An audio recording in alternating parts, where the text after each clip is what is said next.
अस्सलामु अलैकुम व रहमतुल्लाहि ताला व बरकातुहू।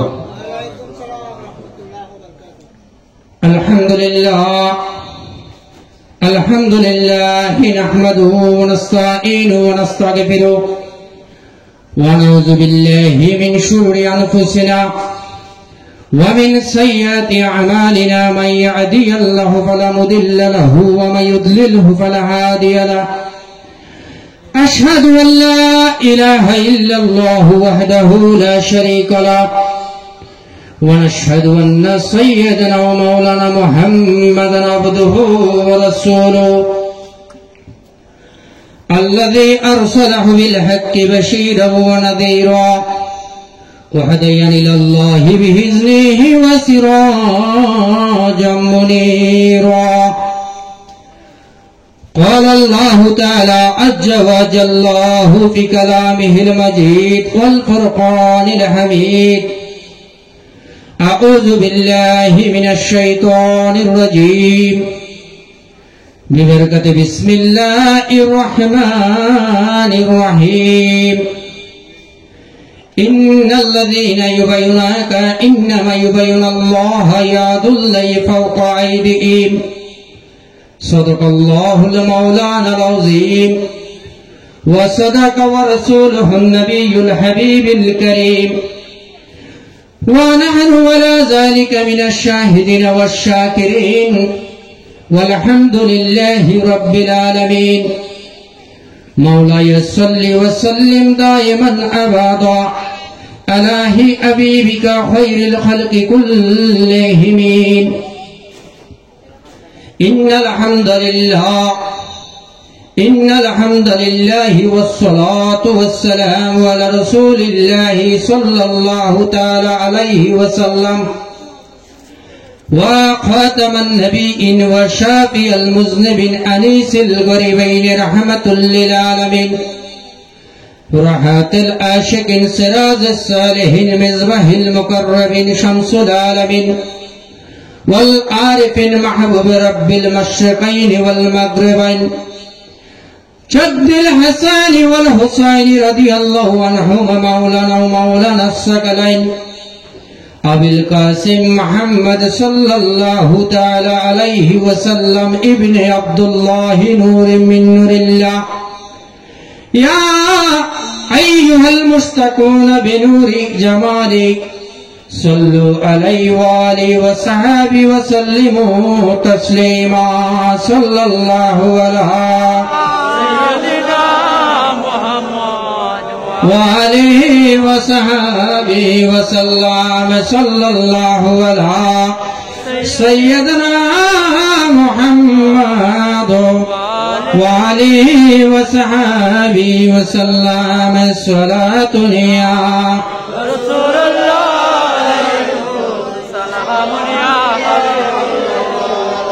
एक जमाना सोहबत बा औलिया बेहते रज सदो साल तोयत बेरिया सलातुनिया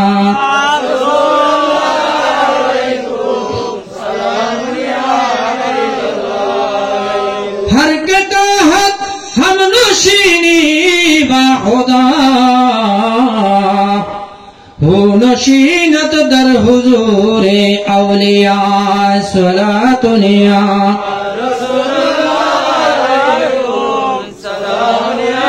हबीब अल्लाह अलैकुम वमा अरसलनाक इल्ला रहमतुल लिल आलमीन। मरहबा या मरहबा या मरहबा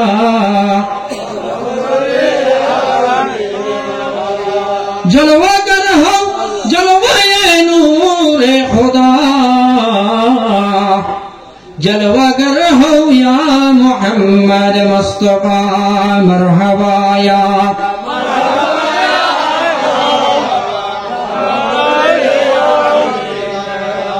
जलवागर हो ऐ मेरे शम्सुद्दुहा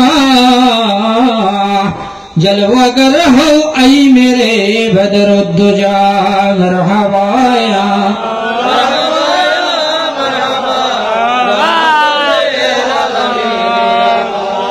أعوذ بالله من الشيطان الرجيم بسم الله الرحمن الرحيم لا إله إلا الله لا إله إلا الله لا إله إلا الله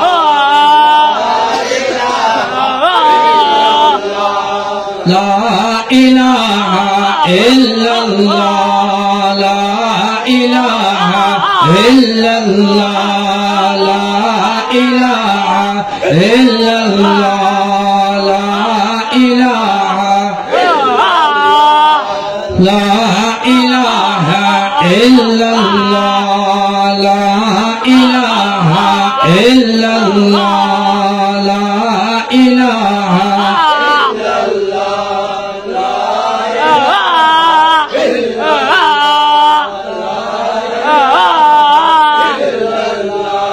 لا إله إلا الله لا إله إلا الله لا إله إلا الله لا إله إلا الله لا إله إلا الله لا إله إلا الله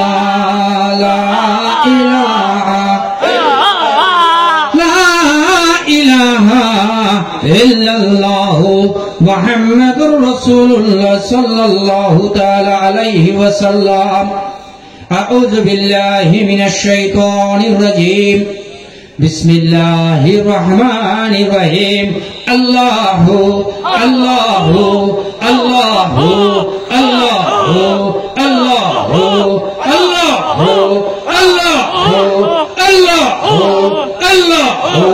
الله الله الله الله الله الله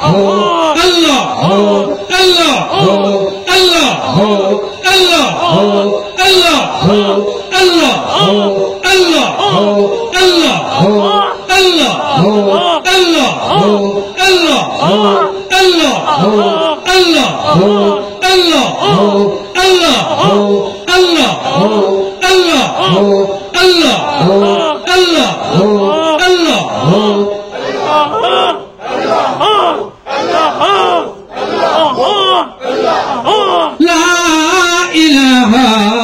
إلا الله محمد رسول الله صلى الله تعالى عليه وسلم الحمد لله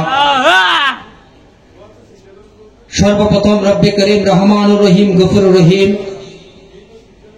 যিনি আমাকে এবং আপনাদেরকে কুল্লু মাখলুকাতের সকল কিছুর মধ্যে আশরাফুল মাখলুকাত হিসেবে সৃষ্টি করেছেন একমাত্র সেই রব্বে করিমের ইবাদত বন্দেগী করার জন্য সেই রহমানুর রহিম পরওয়ারদিগারে আলমের দরবারে আজকে যে মাহফিলে আমরা উপস্থিত হতে পেরেছি তার ইচ্ছায় রাসূল সাল্লাল্লাহু আলাইহি সাল্লামের মর্জি করমে আমরা আজকে এখানে উপস্থিত হতে পেরেছি এই মাহফিলে সেজন্য প্রত্যেকে আল্লাহর দেওয়া জবানে একবার উচ্চ আওয়াজে একসাথে পড়ি আলহামদুলিল্লাহ আর একটু উচ্চ আওয়াজে পড়ি আলহামদুলিল্লাহ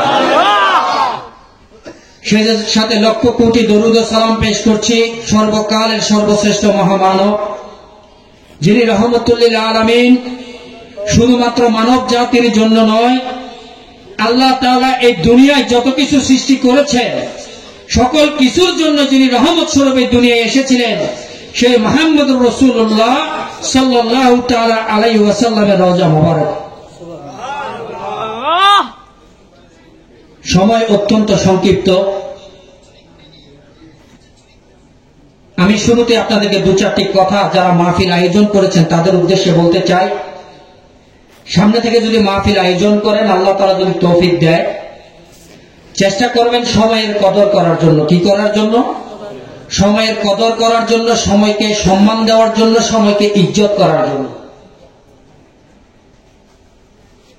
কারণ একটা মাহফিল আপনারা করেছেন দুনিয়াবি আমরা দেখতে পাচ্ছি আপনারা যুবক ভাইয়েরা মিলে 2-4-10 জন মিলে বা 50 জন মিলে সাহায্য সহযোগিতা করে আজকে এই মাহফিলের বাগান সাজিয়েছেন কিন্তু না, এই মাহফিল সাজিয়েছেন সেই রহমানুর রহিম আল্লাহ তাআলা।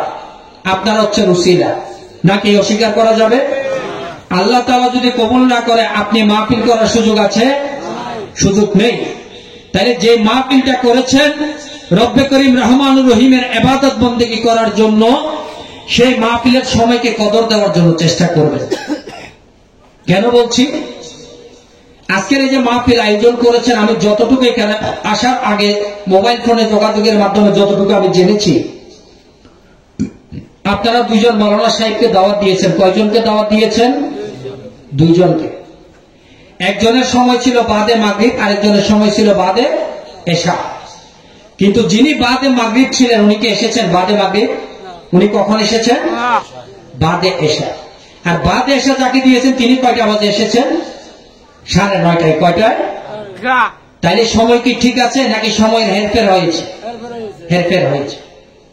আপনি যখন একজন বক্তাকে দাওয়াত দিবেন, উনি যখন একটা কথা বলবে, সেটা কোরআনের কথা হোক, দুনিয়াবি কথা হোক, আমলের কথা হোক, শিক্ষার কথা হোক, যেই কথা হোক না কেন, তাকে সেই কথাটা সম্পূর্ণ বুঝিয়ে বলার জন্য আপনি সময় দিতে হবে কি হবে না বাবারা?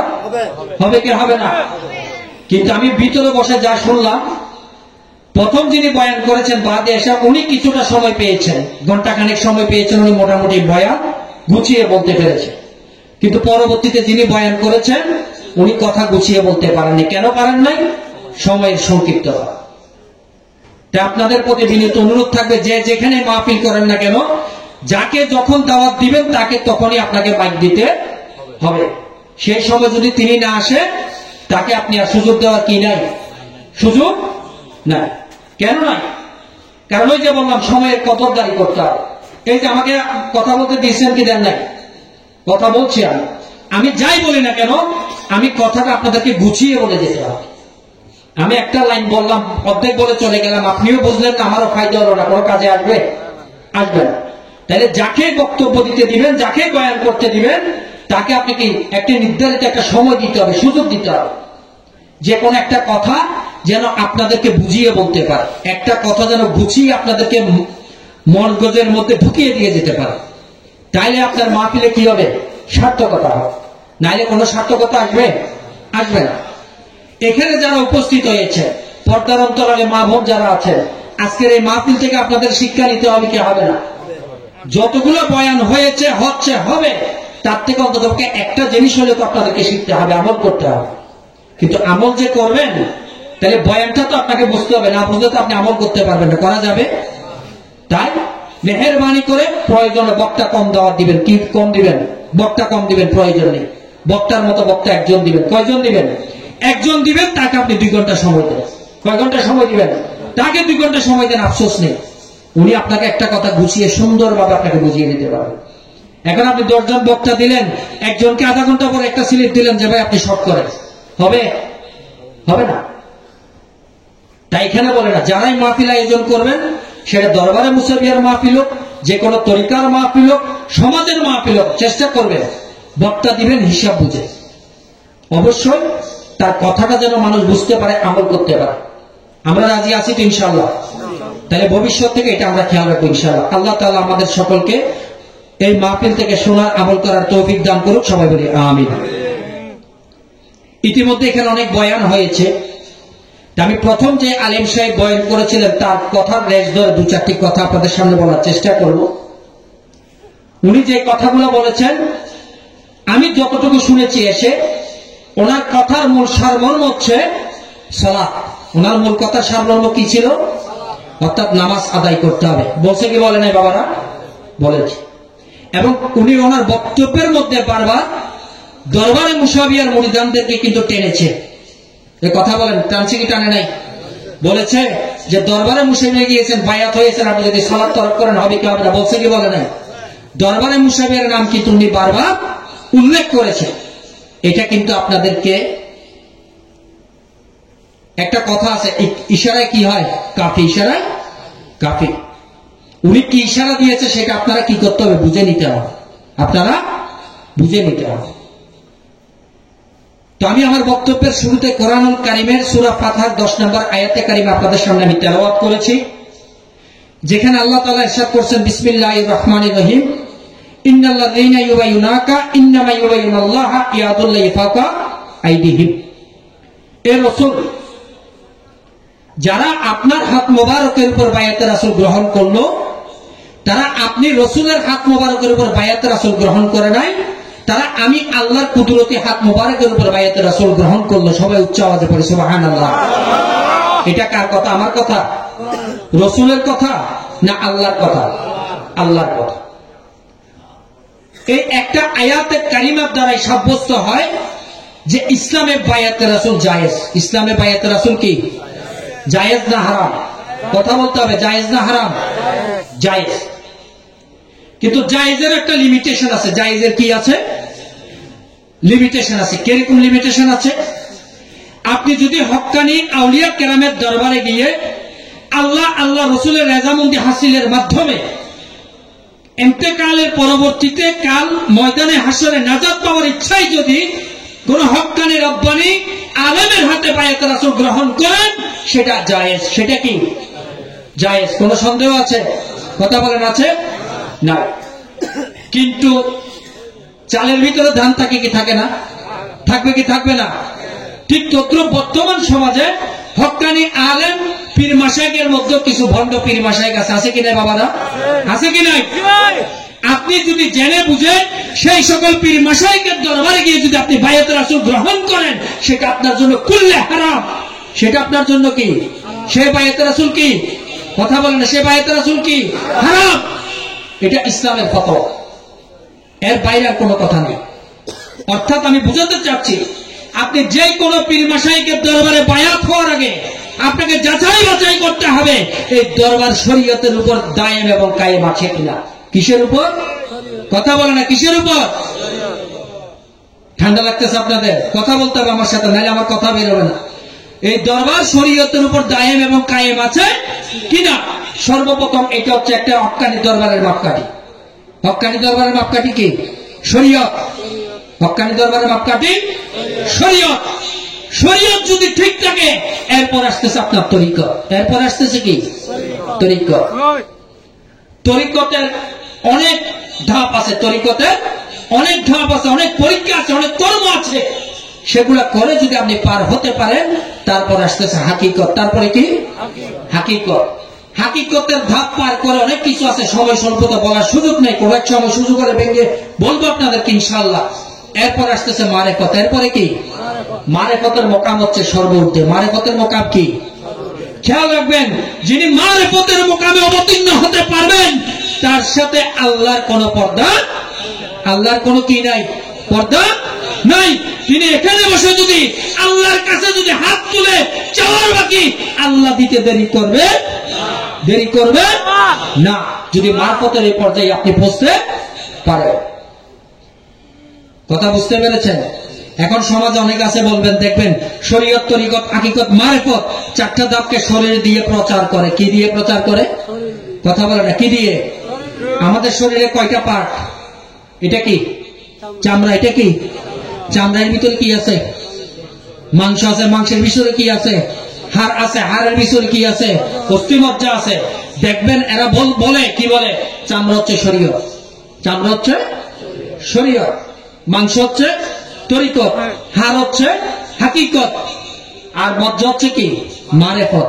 এখন ওদের ভাষায় যদি আমি আপনাদেরকে প্রশ্ন করি, আপনি যদি শরীয়তের চামড়া যদি না কাটেন, আপনি মারেফতে যেতে পারবেন? তরিকতে যেতে পারবেন? তরিকত যদি পান না করেন, হাকিকত হারে যেতে পারবেন? যদি মারেফতে মগজে যদি যেতে হয়, হাত দিয়ে কাটতে হবে, কা হবে না? কাটতে হবে। তাইলে যারা এই যে শরীয়তের চামড়াকে বাদ দিয়ে তরিকত, হাকিকত, মারফত নিয়ে লাফালাফি করবেন, তারা কি হক না হক? জোরে কথা বলবেন, হক না হক? না হক। আরো সহজ করে বুঝে, এত কঠিনে যাওয়ার দরকার নেই। ওদের ফাইসালা, আমরা যে স্কুল জীবনে পড়ালেখা করেছি, এসএসসি, এইচএসসি, অনার্স, মাস্টার্স, আছে কি নাই? SSC, HSC, honours, masters. SSC হচ্ছে শরীয়তের ধাপ। এসএসসি শরীয়তের ধাপ। এইচএসসি তরিকত, অনার্স হাকিকত, মাস্টার্স মারেফত। এখন আপনি এসএসসি পাস করেন, আপনাকে চট্টগ্রাম বিশ্ববিদ্যালয়ে নিয়ে যদি মাস্টার্সে ভর্তি করে দিই, পড়তে পারবেন? কথা বলেন, পড়া যাবে? তাই শরীয়ত হচ্ছে একটা দরবারের হক্কানি আলেমে দ্বীনের দরবারে মাপকাঠি হচ্ছে শরীয়ত। মাপকাঠি কি? শরীয়ত। দরবারটা হক্কানি কিনা, এই দরবার শরীয়তের উপর দায়েম এবং কায়েম আছে কিনা সেটা যদি মাপতে পারেন আপনি বুঝতে পারবেন এই দরবারের পীর সাহেব হক না বাতিল, আর কিছু লাগবে না।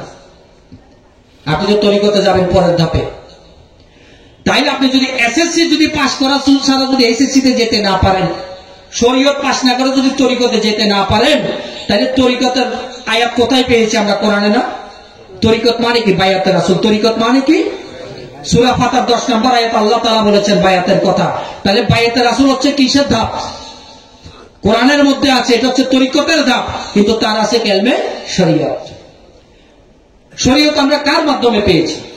শরীয়ত আমরা পেয়েছি মুহাম্মদুর রাসূলুল্লাহ সাল্লাল্লাহু তাআলা আলাইহি ওয়াসাল্লামের মাধ্যমে, নাকি? কথা বলেন নাকি? কোন সন্দেহ আছে? সন্দেহ করলে ঈমান থাকবে? থাকবে না। এই শরীয়ত যেটা আল্লাহ তার রাসূলের মাধ্যমে যে বিধান উম্মতে মুহাম্মদের জন্য দান করেছেন, প্রত্যেকটি বিধান মানা উম্মতের জন্য ফরজ। উম্মতে মুহাম্মদের জন্য কি ফরজ? এখানে ডানে বামে উত্তর দক্ষিণ পূর্ব পশ্চিম দেখার কোন সুযোগ নাই। আপনার পীর সাহেব কখন বলবে শরীয়ত মানো, এটা দেখার সুযোগ নাই। আপনার মা বাবা কখন বলবে তুমি বালে পাইছে সালাত আদায় করো, এটা দেখার সুযোগ নাই। কারণ বিধান কে দিয়েছে? কে দিয়েছেন? যিনি আপনার আমার মালিক, যার কাছে আবাদান আবাদ থাকতে হবে। জন্মের আগে যার কাছে ছিলেন, জন্মের পরে এখন যার কাছে আছেন, মৃত্যুর পরে কবরে যার কাছে থাকবেন, হাসর নসরের পরে জান্নাত জাহান্নামে যার কাছে থাকবেন, সে আল্লাহ আপনাকে এই বিধান দিয়েছে। এই বিধান থেকে সরার কোন সুযোগ আছে? সরা যাবে? তাহলে শরীয়তকে মানতে হবে কি হবে না? শরীয়তকে মানতে হবে। শরীয়তকে তরক করে তরিকতের ইবাদত করা যাবে না। শরীয়তের আমরা জানি 5টা ধাপ। কয়টা ধাপ? 5টা। ঈমান, নামাজ, রোজা, হজ, যাকাত।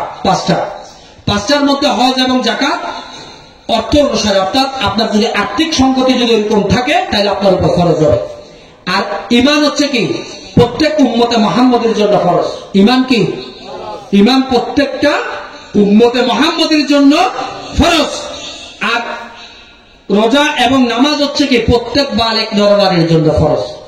নাকি ভুল বলেছি? আপনি যখন মুসলমান হয়ে দুনিয়া এসেছেন তখন থেকে আপনার ঈমান হচ্ছে লা ইলাহা ইল্লাল্লাহু মুহাম্মাদুর রাসূলুল্লাহ সাল্লাল্লাহু তাআলা আলাইহি ওয়াসাল্লাম। আর যখন বালেক হবেন তখন থেকে আপনার উপর কি নামাজ এবং রোজা ফরজ হয়ে যাবে। কথা বুঝতে পেরেছেন? নামাজ এবং রোজা এই দুইটা যদি আপনার ফরজ যদি তরক করেন, কাজা আদায় করা যাবে। যাবে কি যাবে না? অনেক সময় আমাদের ওয়াক্তিয়া নামাজ কাজা হয় কি হয় না বাবারা? হয় কি হয় না? হয়। এটা কাজা করা যায় কি যায় না? পরে পড়া যায়। আপনি অসুস্থতার কারণে 30 রমজানের কোন রমজান যদি রাখতে না পারেন ওজনের কারণে, তাহলে সেটা পরবর্তীতে আপনাকে কাজা আদায় করতে হবে। ফরজ রোজা নাকি? কিন্তু ঈমানের কোন কাজা আছে? কথা বলেন, ঈমানের কোন কাজা আছে? ঈমানের কাজা করা যাবে? যাবে না। হয় ঈমানদার হবেন নাইলে বেঈমান হবেন, দুইটা থেকে একটা। তাই ঈমানের কোন কাজা হবে না। ঈমানের মাপকাঠি হচ্ছে মুহাম্মদুর রাসূলুল্লাহ সাল্লাল্লাহু তাআলা আলাইহি ওয়াসাল্লামের প্রেম, মহব্বত এবং ভালোবাসা। রাসূলের প্রেম, মহব্বত এবং ভালোবাসা হচ্ছে ঈমানের মাপকাঠি বা দাঁড়িপাল্লা। তো রাসূলের প্রেম, মহব্বত, ভালোবাসা যদি দাঁড়িপাল্লা হয় ঈমানের, তাহলে কোরআনুল কারীমে আল্লাহ তাআলা যে বলেছেন বায়াতে রাসূলের কথা, তাইলে সেটাও তো রাসূলের আদর্শের মধ্যে আছে। আছে কি নাই? আছে কি নাই? আছে। কারণ আল্লাহ তাআলা কোরআনুল কারীমে বলেছে বিসমিল্লাহির রহমানির রহিম, লাকাদ কানা লাকুম ফি রাসূলিল্লাহি উসওয়াতুন হাসানা। নিশ্চয় রাসূলের মধ্যে আমি তোমাদের জন্য উত্তম আদর্শ নিহিত রেখেছি। তাহলে রাসূল যা করেছে তা আমাদের করতে হবে কি হবে না? রাসূল যা মেনেছে মানতে হবে কি হবে না? রাসূল যা বাদ দিতে বলেছেন বাদ দিতে হবে কি হবে না? হবে। রাসূল সালাত বাদ দিয়েছেন, বাদ দিয়েছেন, রোজা বাদ দিয়েছেন, দেন না? তাইলে আমরা বাদ দিতে পারবো? পারার কোন সুযোগ নাই। শরীয়ত আপনাকে মানতে হবে। ওই যে বায়াতে রাসূলে যে আপনি যাবেন, সূরা ফাতিহার আয়াত অনুযায়ী আপনি যে একটা দরবারে বাইত রাসূল গ্রহণ করেছেন বা করবেন, সেটাতে যাওয়ার আগে আপনার হচ্ছে ইলমে শরীয়ত, অর্থাৎ রাসূলের উসওয়াতুন হাসানাকে আগে আপনার জীবনে বাস্তবায়ন করতে হবে। এর বাইরে যাওয়ার কোনো সুযোগ নাই। যত বড় পীর বুজুর্গ মুর্শিদ আউলিয়া কেরাম হোক না কেন, আপনাকে প্রথমত রাসূলের আদর্শ মানতে হবে, এর বাইরে যাওয়ার কোনো সুযোগ নাই। আজকে হুজুর গৌসুল আজম শাহ সুফি সৈয়দ আহমদুল্লাহ কেবলা কাবা মাইজবান্ডারি হযরত কেবলা হয়েছে রাসূলের আদর্শ নেই নাকি? কথা বলেন নাকি? ইউসুফে সানি জামালে মুস্তাফা গোলামুর রহমান মাইজবান্ডারি বাবা ভান্ডারি হয়েছেন আজকে শরীয়তের রাসূলের উসওয়াতুন হাসানাকে মেনে, নাকি সন্দেহ আছে? সন্দেহ আছে? বিশ্ব আলী শাহ সদস্য জিয়াউল হক মাইজবান্ডারি উনি আজকে বিশ্ব ওলি হয়েছেন রাসূলের উসওয়াতুন হাসানাকে মেনে। হযরত কেবলা বা মুসাবিয়া আজকে দরবারে মুসাবি হিসেবে প্রতিষ্ঠা লাভ করেছে রাসূলের উসওয়াতুন হাসানাকে মেনে। অস্বীকার করা যাবে? যাবে? বিশ্বরী শান হযরত সৈয়দ জিয়াউল হক মাইজভান্ডারির মধ্যে যদি রাসূলের আদর্শ না থাকতো, উসওয়াতুন হাসানা না থাকতো, উনি কালাম করতেন না, হালাল খাও, নামাজ পড়ো, আল্লাহ আল্লাহ জিকির করো, সকল সমস্যা মিটে যাবে। সবাই উচ্চ আওয়াজে বলে সুবহানাল্লাহ।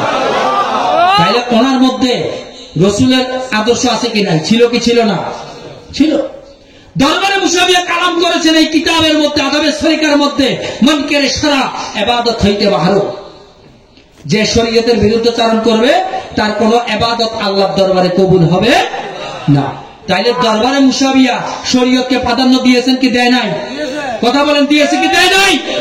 দিয়েছে।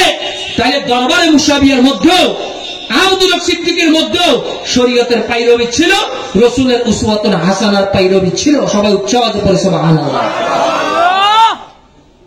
যিনি আমাদের মুর্শিদে বরহক আলহাজ সুফি শেখ মোহাম্মদ তৈয়বুল্লাহ সিদ্দিকী মাদ্দাজিল্লাহ আলী সাহেব কেবলা, যিনি বর্তমানে আস্তানায় পাক দরবারে মুশাবিয়া একমাত্র সাজ্জাদানিশিন মুনতাজিমের দরবার, তার মধ্যে রাসূলের আদর্শ আছে কি নাই বাবারা? কথা বলেন, আছে কি নাই? তিনি সালাত আদায় করেন কি করেন না? করে কি করে না? তিনি রোজা রাখেন কি রাখে না? তিনি হজ করেছেন কি করেন নাই? তিনি 2010 সালে হজ করেছেন, 2012 সালে উমরা করেছেন। তিনি যাকাত দান করেন, করে কি করে না? তার মুখে কোনদিন ফাঁসার কথা শুনেছেন? কথা বলেন, শুনেছেন? কোনদিন কাউকে তুই বলতে শুনেছেন? তাইলে আপনাদের বুঝতে হবে তার মধ্যে রাসূলের উসওয়াতুন হাসানা আছে কি নাই। তাহলে তার মধ্যে আপনার মুর্শিদে করিমের মধ্যে যদি রাসূলের উসওয়াতুন হাসানা থাকে, আপনি আমি নগণ্য গোলাম হয়ে তার মুরিদ হয়ে আমার আপনার মধ্যে রাসূলের উসওয়াতুন হাসানা থাকতে হবে কি হবে না? কথা বলেন, হবে কি হবে না? কারণ মুর্শিদ করেছি, মুর্শিদকে অনুসরণ করে ইহদিনাস সিরাতাল মুস্তাকিমের পথে পরিচালিত হওয়ার জন্য। বায়াতে রাসূলের একমাত্র লক্ষ্য এবং উদ্দেশ্য হচ্ছে ইহদিনাস সিরাতাল মুস্তাকিমের পথে নিজেকে দায়েম এবং কায়েম রাখা। আলেম সাহেবরা বলে কোরআনে পীর শব্দ নাই, কোরআনে পীর শব্দ নাই। পীর শব্দ হচ্ছে ফার্সি শব্দ। পীর শব্দের অর্থ হচ্ছে ওস্তাদ, শিক্ষক, গুরু, দীক্ষা। আমরা যার হাতে বায়াতে রাসূল গ্রহণ করেছি তিনি আমাদের হচ্ছে শিক্ষাগুরু। তরিকতের লাইনে তিনি আমাদেরকে শিক্ষা দেন, সবক দেন যে আমরা কিভাবে চললে অতি সহজে আল্লাহ আল্লাহ রসুলকে রাজি করতে পারব। কিন্তু সেটা তো শরীয়ত বাদ দিয়ে নয়। কথা বলেন নাকি শরীয়ত বাদ দিয়ে? কথা বলেন না, শরীয়ত বাদ দিয়ে না। আপনাকে মানতে হবে আপনার মুর্শিদের করিমের ভিতরে যে আদর্শ আছে সেটা আপনার আমার মধ্যে আসতে হবে। নাইলে বাবা পীরের পিছনে ঘুরা হবে সার, দুনিয়া এবং আখেরাত কোনো কিছুই কল্যাণ অর্জন হবে না। আমি বলে যাচ্ছি, কে কি মনে করলেন, কে কি বুঝলেন, কে কি আমাকে পিছনে গালি দিলেন, আমার কিছু আসবে যাবে না। আমার লক্ষ্য এবং উদ্দেশ্য একটাই, মহান রব্বে করিমের নজরে করম অর্জন করা। যেটা আমি আমল করি, যেটা আমি বুঝি, সেটা 10 জনের মধ্যে বলা। আমি যা করি না, যা আমল করি না, সেটা আমি কাউকে কখনো বলি না। কেউ বলতে পারবে না যে দরবারে মুসাবিয়ার নাইবে মুনতাজিম শেখ মোহাম্মদ খায়রুল্লাহ মুনির সিদ্দিকী যা বলে তা পালন না করে বলে না। আমি পালন না করে বলেছি এরকম কেউ একটা জিনিস দেখাতে পারবে না ইনশাআল্লাহ। এই কনফিডেন্ট আমার আছে।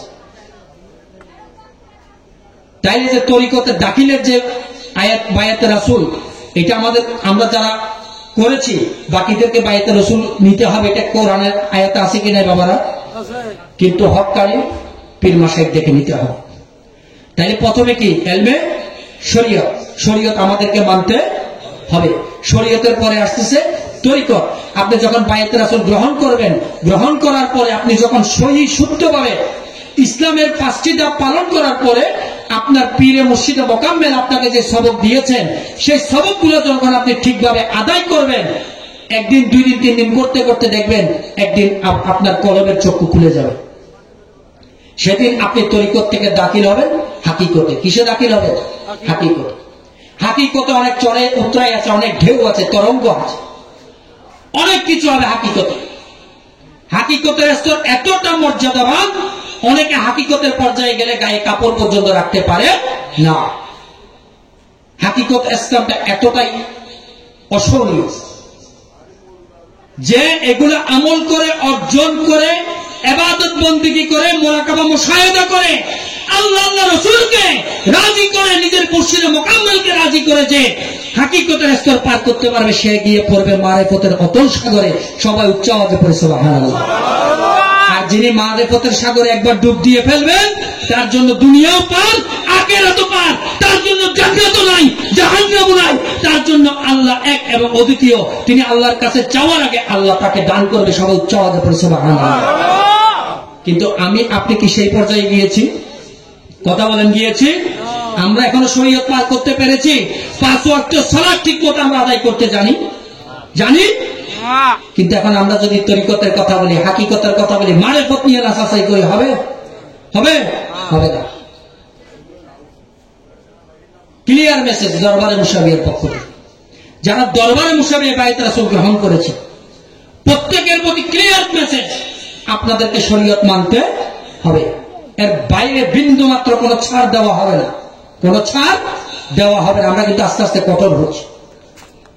বর্তমানে আসতে নাই পাক দরবারে মুশাবিয়ায় আগে অনেক রকম ভুল ভ্রান্তি করে কি পেয়েছে, পার পেয়েছে, সুযোগ দেওয়া হয়েছে তাকে সংশোধনের।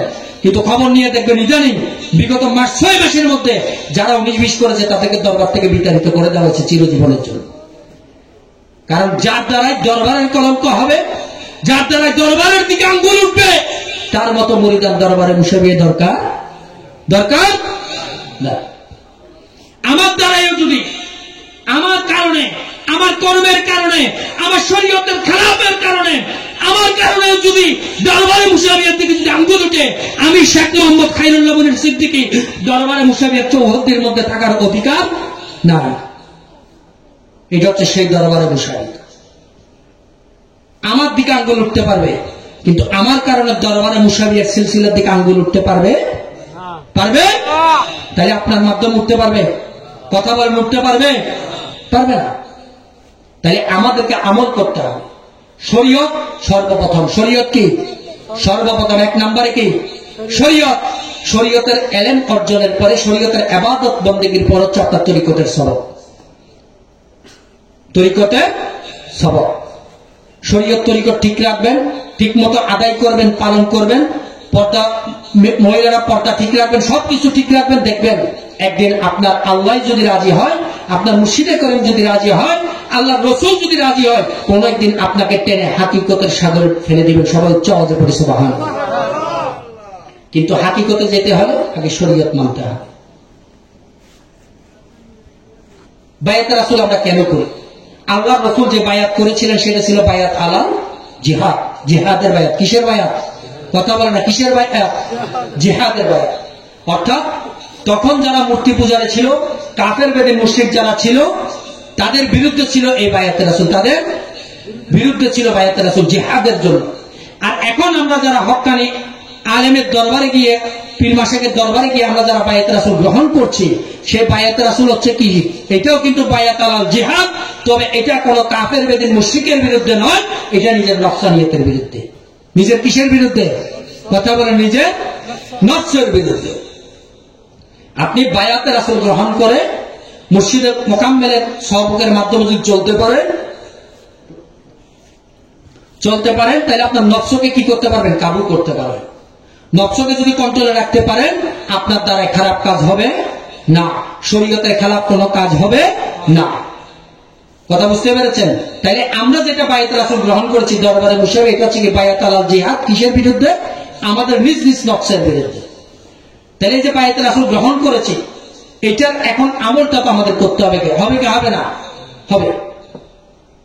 সালাতুনিয়া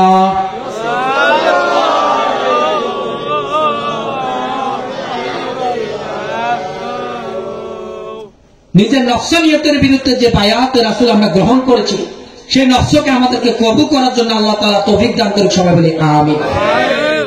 কেন বায়াত রাসূল গ্রহণ করলাম? দরবারে মুসাবিয়ে গিয়ে একটা লক্ষ্য এবং উদ্দেশ্য আছে কি নাই? আছে কি নাই? আছে। সেই লক্ষ্য এবং উদ্দেশ্য বায়াত রাসূল আমরা যে গ্রহণ করেছি, এটা হচ্ছে আল্লাহকে চেনার জন্য। কাকে চেনার জন্য? কথা বলেন, কাকে চেনার জন্য? আল্লাহকে চেনার জন্য। আল্লাহকে চিনতে হলে চোখ বন্ধ করলে কি আল্লাহকে দেখতে পাবেন? কথা বলেন না, দেখতে পাবেন? আমরা তো আল্লাহকে দেখেছি? আল্লাহকে এরকম দেখি। আল্লাহকে চিনতে হলে আল্লাহর গুণ সম্পর্কে আমাদের জানতে হবে। হবে কি হবে না? আল্লাহ কি? রহমানুর, রহমানুর, গফুরুর, আল্লাহ খালেক, আল্লাহ মালিক, আল্লাহ 99 গুণবাচক নাম আছে। তাহলে আল্লাহকে যদি জানতে হয়, চিনতে হয়, আল্লাহর গুণ সম্পর্কে আমাদের জানতে হবে। এখন আল্লাহ কোথায়? আল্লাহ কোথায়? কথা বলেন, আল্লাহ আমরা দেখেছি আল্লাহকে। অনেকে বলে আল্লাহ আরশে আজিমের উপরে, অনেকে বলে কি আল্লাহ, কথা বলেন, আল্লাহ আরশে আজিমের উপরে। কিন্তু আল্লাহ কি বলছেন? আল্লাহ কি বলছেন? আল্লাহ তাআলা কোরআন কারীমে ইরশাদ করেছেন, বিসমিল্লাহির রহমানির রহিম, ওয়ালাকাদ খালাকনাল ইনসানা ওয়া না'লামু মা তুওয়াসবিসু বিহি নাফসুহু ওয়া নাহনু আকরাবু ইলাইহি মিন হাবলিল ওয়ারিদ। এই নড়াচড়া করবেন না। আকরাবু ইলাইহি মিন হাবলিল ওয়ারিদ। আল্লাহ তাআলা কোরআন কারীমে ঘোষণা করছেন, আমি মানুষ সৃষ্টি করেছি। তিনি কি সৃষ্টি করেছেন? কথা বলেন না, কি সৃষ্টি করেছেন? মানুষ সৃষ্টি করেছেন। এবং মানুষের অন্তরে যা চিন্তা আছে, সেই চিন্তা সম্পর্কে আমি আল্লাহ ওয়াকিবহাল, আমি আল্লাহ জানি। আকরাবু ইলাইহি মিন হাবলিল ওয়ারিদ, এবং আমি তার গ্রীবাস্থিত ধমনী থেকে অতি নিকট অবস্থিত। সব উচ্চ আওয়াজে পড়ে সুবহানাল্লাহ, আরো জোরে পড়ে সুবহানাল্লাহ। কি বলেছেন? গ্রীবাস্থিত ধমনী। গ্রীবাস্থিত ধমনী কোনটা? এই যে আমাদের ঘরে যে একটা শাহরগ আছে কিনা বাবারা, এই শাহরগের অতি নিকটে আল্লাহ আমাদের সাথে বিরাজমান। এটা কার কথা? কথা বলে না, কার কথা? আল্লাহর কথা। তাহলে গৃহস্থিত ধমনীর থেকেও আল্লাহ তাআলা অতি নিকটে আমাদের সাথে বিরাজমান। তাহলে আল্লাহকে চেনার জন্য কোন জায়গায় যেতে হবে? আল্লাহকে খুঁজতে হবে এখানে ওখানে? খুঁজতে হবে? আল্লাহর ঘর মসজিদ একটা আছে ইবাদত করার জন্য, 5 ওয়াক্ত সালাত নফল ইবাদত করার জন্য, আছে কি নাই? ওখানে আমরা যেতে হবে। ওটা পবিত্র জায়গা, ওটা আল্লাহকে সিজদা করার জায়গা। আল্লাহকে হাজির নাজির মেনে আল্লাহ নূরানি কদম মোবারকে সিজদা করার জায়গা হচ্ছে জাহেরি মসজিদ। ওখানে আমাদের যেতে হবে, 5 ওয়াক্ত সালাত আদায় করতে হবে। কিন্তু আল্লাহকে আপনি কোথায় খুঁজবেন? আল্লাহ তো কোরআনে স্পষ্ট ঘোষণা দিয়েছেন, আমি মানুষ সৃষ্টি করেছি, তার অন্তরের খবর আমি আল্লাহ জানি, আমি তার গৃহস্থিত ধমনী থেকে অতি নিকটে অবস্থিত।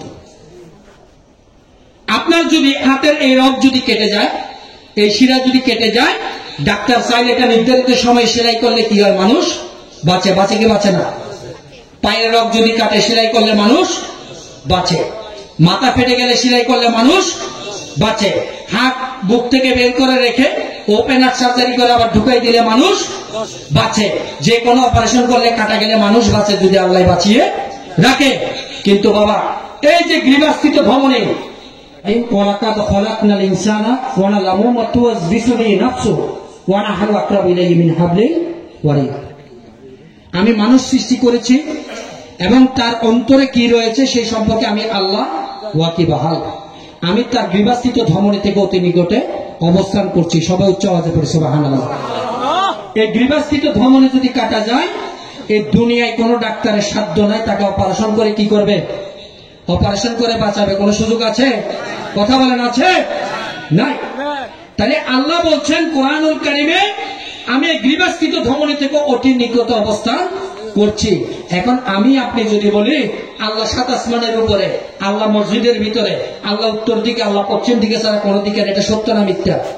জোরে বলেন, সত্য না মিথ্যা? সম্পূর্ণ মিথ্যা। আল্লাহ তাআলা এই দুনিয়ায় যত কিছু সৃষ্টি করেছেন প্রত্যেকটা জায়গায় আল্লাহ তাআলা বিরাজমান।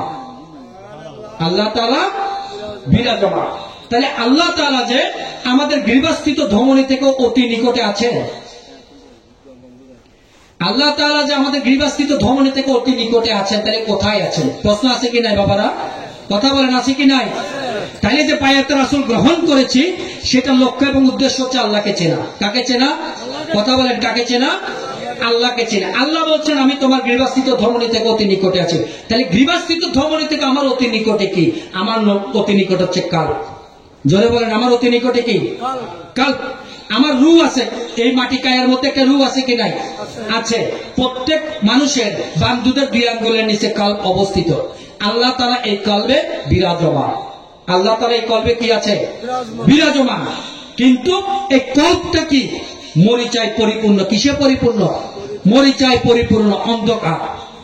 এই আল্লাহকে যদি আপনার এই কল্পকে যদি জাগ্রত করতে পারেন, তাহলে আল্লাহ আপনার এই কল্প থেকে আপনার সাথে সাথে জিকিরের সাথে সাড়া দিবে। সবাই উচ্চ আওয়াজে পড়ে সুবহানাল্লাহ। তাহলে এই কল্পকে পরিশুদ্ধ করার জন্য হচ্ছে পীর বুজুর্গের দরবার, দরবারে মুসাবির বায়াতে রাসূল। কথা বুঝতে পেরেছেন? তাহলে আল্লাহকে চিনতে হলে, জানতে হলে আগে আপনি নিজেকে চিনতে হবে। হবে কি হবে না? মান আরাফা নাফসাহু ফাকাদ আরাফা রাব্বাহু। যে নিজকে নিজে চিনেছে সে আল্লাহকে চিনেছে। কি বলেছি? যে নিজকে নিজে চিনেছে সে কাকে চিনেছে? আল্লাহকে চিনেছে। আগে আপনি আপনাকে চিনতে হবে। আপনি আপনাকে চিনতে হবে। কিভাবে চিনবেন? আপনি কে? আপনি প্রথম প্রশ্ন কি? আপনি কে? তাহলে উত্তর কি? আমি আশরাফুল মাখলুকাত, আল্লাহর সৃষ্টির সেরা জীব। আমি কোথায় ছিলাম? আলামে আরওয়াই ছিলাম। কোথায় ছিলাম? কথা বলেন। এগুলো মুখস্থ করতে হবে। আমি পরবর্তী যেখানে মাহফিল হবে কিন্তু জিজ্ঞেস করবো। আমি কোথায় ছিলাম? আলামে আরওয়াই ছিলাম।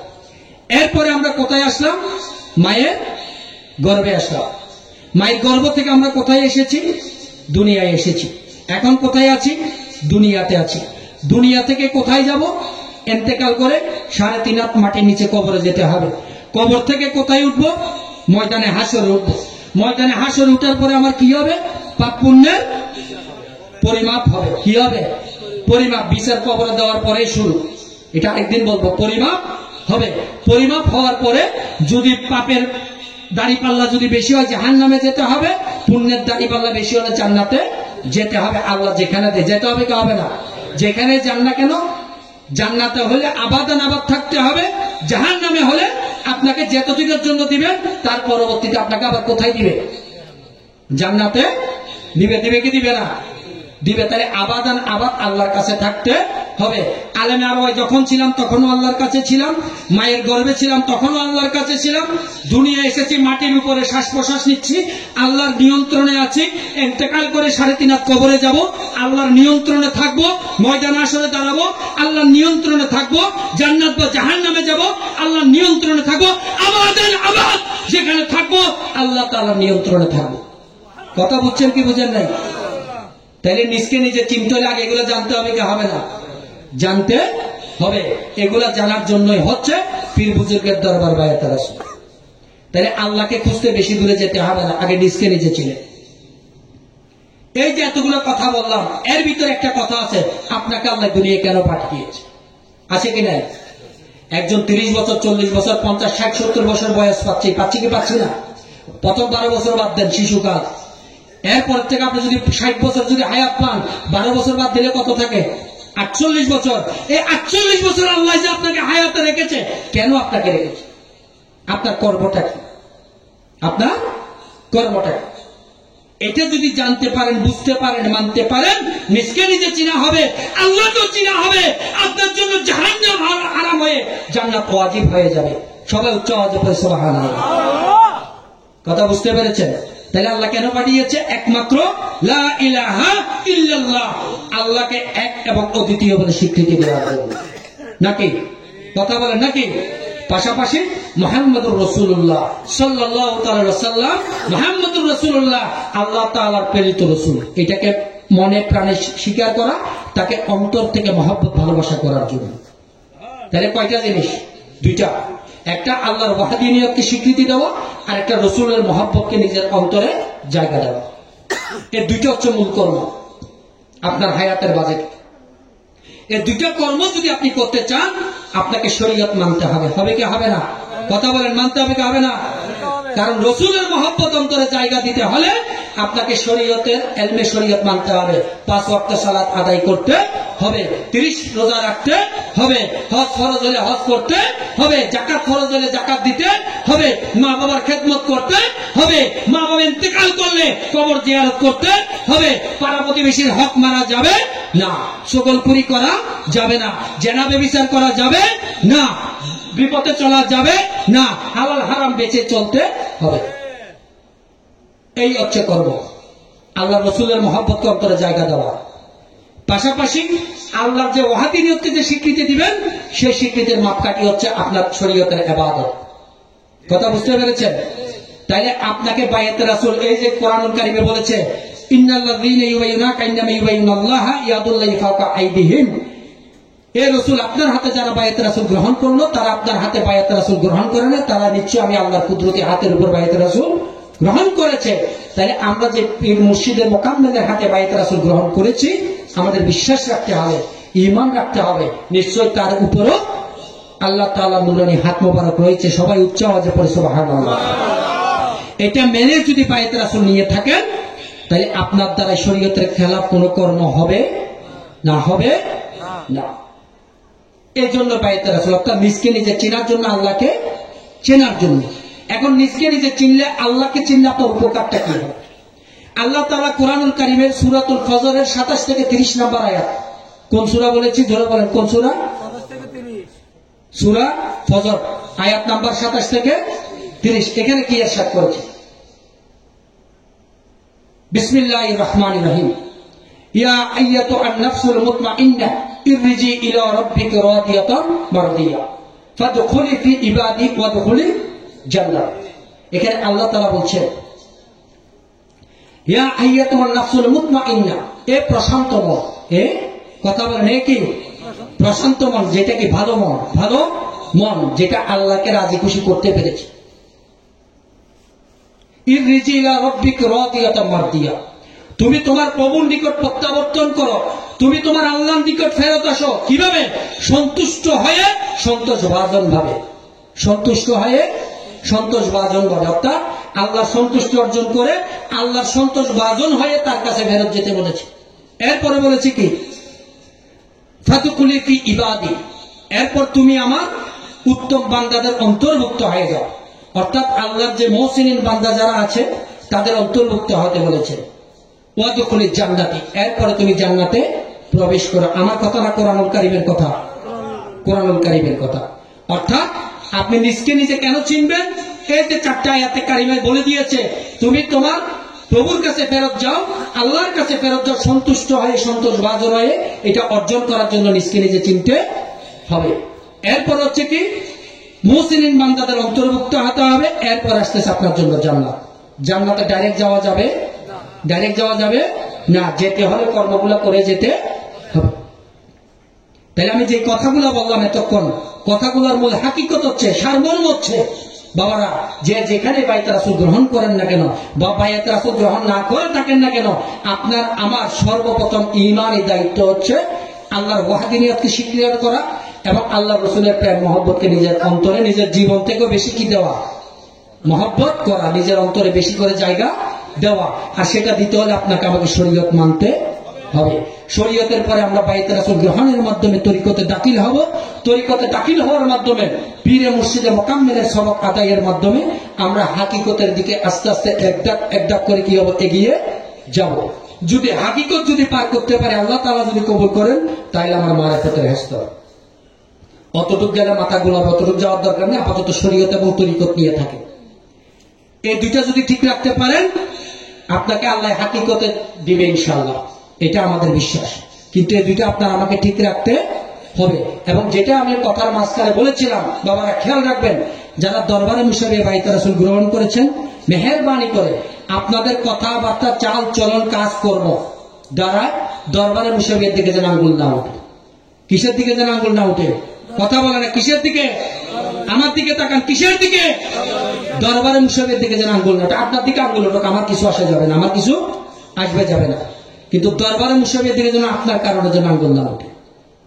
আপনার কর্মের কারণে কেউ যদি বলতে না পারে যে উনি দরবারে মুসাবিয়ার মুরিদান, উনি এই কর্ম করেছে, এই খারাপ কাজ করেছে, উনি সালাত আদায় করেন না, উনি মা বাবার খেদমত করেন না, উনি বিপদগামী, এই কথাটা যেন না বলে। সবাই পারবো তো ইনশাল্লাহ? পারবো তো ইনশাল্লাহ? আমরা চেষ্টা করব নিজেদের ঈমান আমলকে এই অবস্থায় দায়েম এবং কায়েম রাখার জন্য, এবং নিজকে নিজে যদি চিনতে পারেন আল্লাহকে চিনতে পারবেন। ইহদিনাস সিরাতাল মুস্তাকিমের পথে দায়েম এবং কায়েম থাকার জন্য আল্লাহ তাআলা আমাদেরকে তৌফিক দান করুক। সবাই বলি আমিন। কথা অনেক ছিল, সময় সংক্ষিপ্ত, শেষ করে দিতে হচ্ছে।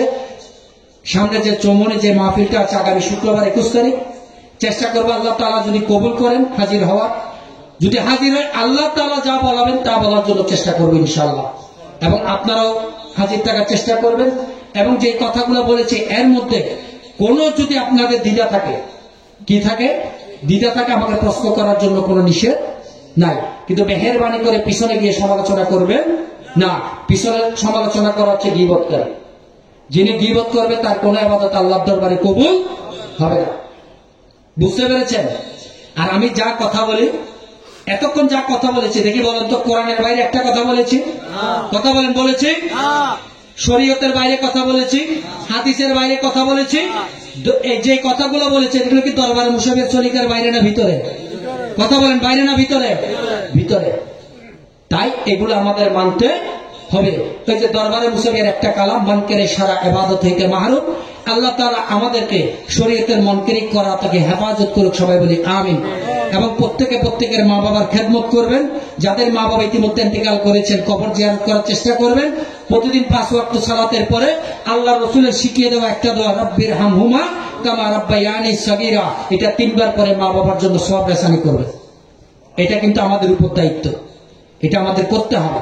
কারণ মা বাবা আমাদেরকে যেভাবে পেলে পুষে বড় করে আজকে রেখে গিয়েছেন দুনিয়ায়, তারাও যেন সেইভাবে কবরের জগতে বর্জাকি জীবনে যেন তারা সেইভাবে আল্লাহর কাছে সন্তুষ্টভাবে ভালোভাবে থাকতে পারে, তার জন্য দোয়া করা এটা আমাদের জন্য কি ফরজে ওয়াজিবি দায়িত্ব। আল্লাহ তাআলা আমাদেরকে সেভাবে চলার তৌফিক দান করুক। কষ্ট পেয়েছেন আমার কথা? কথা বলেন, কষ্ট পেয়েছেন? পিছনে বকা দিবেন কে কে? একটু হাত তোলেন তো। দিবেন না কেউ বকা? আল্লাহ তাআলা সকলকে কবুল করুক। সবাই বলি আমিন। এবং ভবিষ্যতে এই মাহফিলটা জারি রাখার জন্য চেষ্টা করবেন। এবং আবারও বলি, সময়ের কদর দেওয়ার চেষ্টা করবেন। কারণ কথা গুছিয়ে বলতে না পারে আসলে কথা বলে নিজেও তৃপ্তি পাওয়া যায় না, নিজেও তৃপ্তি পাওয়া যায় না। কারণ কথা বলতে গেলে অনেক কথা, এগুলো বুঝিয়ে বলতে হয়, জানি এত কথা না বললে আপনারা কিছু বুঝবেন না। আল্লাহ তাআলা আমাদের প্রত্যেকের জিন্দেগির গুনাহকে মাফ করুক। সবাই বলি আমিন। এবং আগামী 18 ফাল্গুন শাহাদাতে রহমানিয়া শাহী কুসুজে মুসাবিয়া আপনারা আমরা সকলে মিলে জাঁকজমকের সহিত উদযাপন করার তৌফিক দান করুক। সবাই বলি আমিন। এবং এই যুব সমাজে যারা আজকের এই মাহফিল আয়োজন করেছেন তাদের আয় রোজগারের মধ্যে আল্লাহ তাআলা বেশুমার বরকত দান করুক। সবাই বলি আমিন। আরো জোরে পড়ি আমিন, আরো জোরে আমিন। আল্লাহ তাআলা প্রত্যেকের হায়াতের মধ্যে বারাকা দান করুক। সবাই বলি আমিন। ওমা আলাইনা ইল্লাল বালাগ। আসসালামু আলাইকুম ওয়া রাহমাতুল্লাহি তাআলা ওয়া বারাকাতুহু।